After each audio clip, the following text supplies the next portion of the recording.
Good evening. I'm here with you today to discuss Evan's most recent comprehensive evaluation. My name is Amber Neal. I'm a special education teacher at Fairview Elementary, and I'm looking forward to discussing these results with you this evening. So first of all, and just want to identify Evan that he is a 16-year-old, 16 years and 5 months. His birthday is August 18th, and he is a freshman in the self-contained community-based instruction class at Arkansas High School. He currently qualifies for special education services under the handicapping condition of autism, and he was first referred for special education services prior to attending K4, although he was attending Opportunities. He began attending a program at Opportunities Incorporated in Texarkana, Texas at the age of 2.5, where he did receive special education services and some related therapies there as well, such as speech. So first of all, I want to just let you know that he was given the Vineland Adaptive Behavior Scales. There was a teacher rating form that was given. He was given the Woodcock-Johnson Test of Cognitive Ability, and that's the 4th edition. And I'm going to talk to you about what all of these mean. He was given a speech and language evaluation. He was given the Kaufman Assessment Battery for Children, the 2nd edition of that test. And then both his mother and his teacher were asked to complete a childhood autism rating scale, the 2nd edition there. So I want to just go back up and start with the Vineland Adaptive Behavior Scales. Now, when we talk about adaptive behavior, well, first of all, to qualify for a self-contained placement, which Evan has, we have to have an IQ that is below average, which he does have, and I'll talk to you about that when we get closer to discussing the Woodcock-Johnson. But they have to have deficits in at least 2 adaptive areas. And so those adaptive areas, when we talk about adaptive, we talk about how a student is able to manage their environment and themselves within their physical environment. So typically we're talking about communication. We're talking like receptive, like how well they understand, expressive, how well or effectively they can express their wants and needs, and how well they function in interpersonal relationships. So like, what are his peer relationships like? What is he like when interacting with his teacher? Can he advocate for himself, and to what degree? Then we talk about daily living skills. Can he take care of his hygiene independently? Can he navigate paying for something at the store and getting the correct amount of change, or knowing if he has enough money to purchase a particular item at the store? So can he cook for himself? Can he make his bed? Can he do a load of laundry? So those are all things when we talk about daily living skills, we're referring to the things that he needs to get through life from day to day. And then we're also talking about socialization. And I think I mentioned interpersonal relationships incorrectly back there in communication. So communication is going to cover, I'm going to just jump back to that.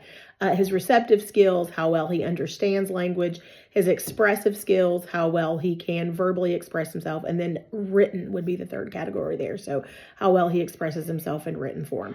But then socialization would include his interpersonal relationships. So how does he get along with and navigate relationships with his peers, with his teachers, with the other family members, other adults in his life?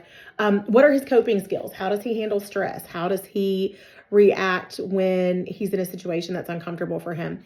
And then play and leisure. So this assessment, it measures the ability of an individual to adapt to and to manage their environment.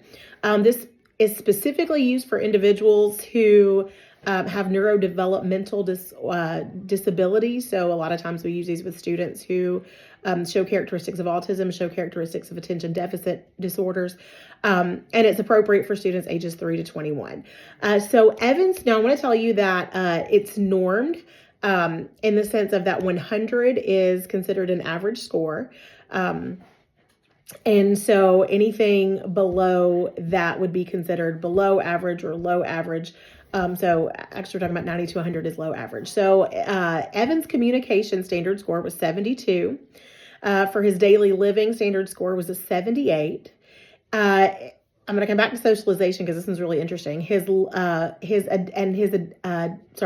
socialization was a 90. So you can see, which is low average. So both the daily living score of 78 and communication of 72 are considered below average, but his socialization is considered just low average, which we know because he's just a delight of a young man. He's very pleasant, well-mannered, and I just really enjoyed my time with him. So, but overall, because he does show deficits in 2 of those areas, it does show that he is below average and requires intensive support from adults in order to successfully navigate his environment. So it's one of the reasons that he qualifies for a self-contained classroom.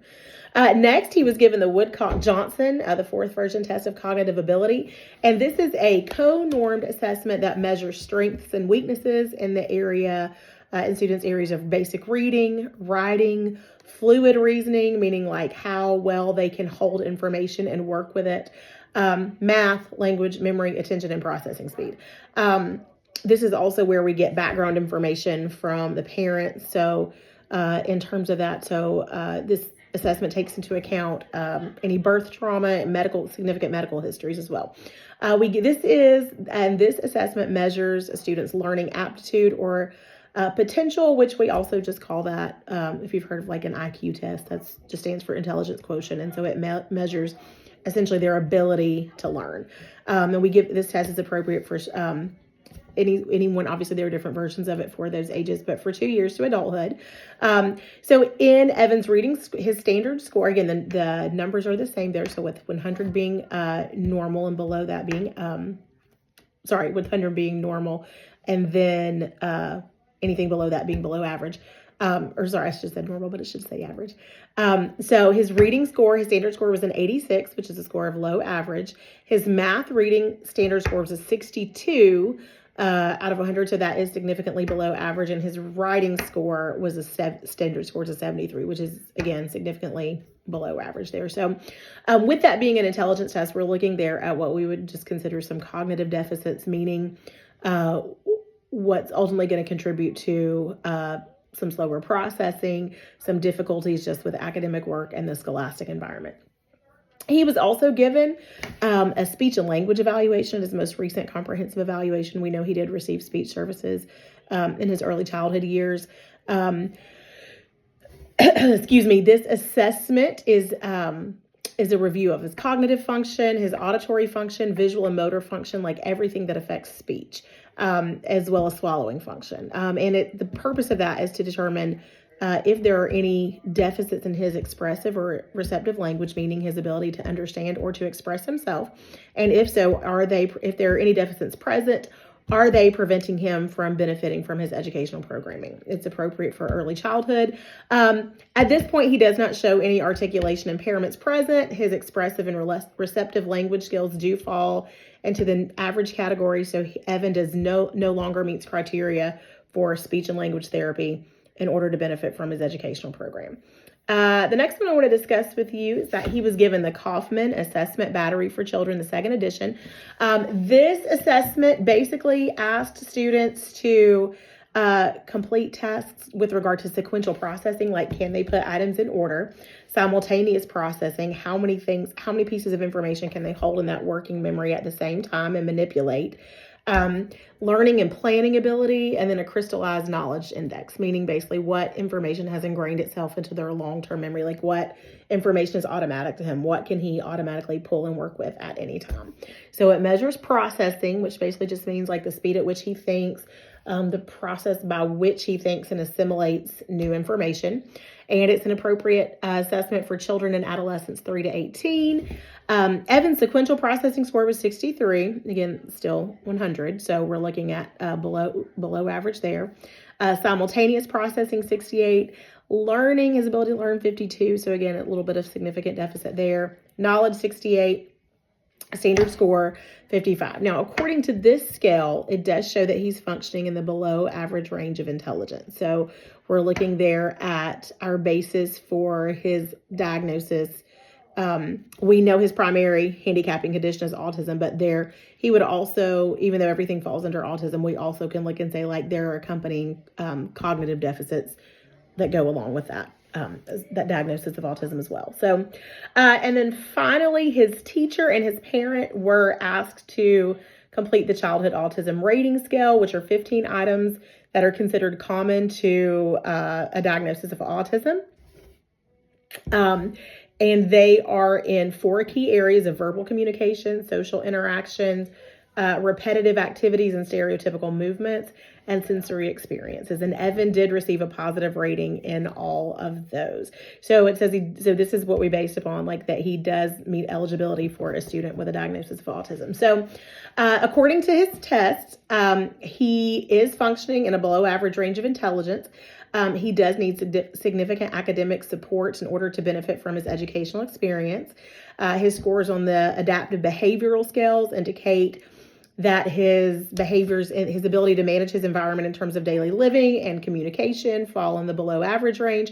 But his score in the socialization category, again, is significantly higher and places him in the low average range. So he's quite adept at socializing with his peers and interacting with his teachers. So again, these tests cumulatively show that Evan certainly qualifies for special education under the handicapping condition of autism, and that he has both cognitive and social affective deficits that significantly impair his ability to access grade level curriculum. But I want to just leave you with just saying what a delight he is, how much I have seen in reviewing his file, the progress that he has made. And he certainly is learning, though it's at his own pace. He's just incredibly pleasant, and I believe that he has a very bright future. So I'm so thankful that you allowed me to work with him.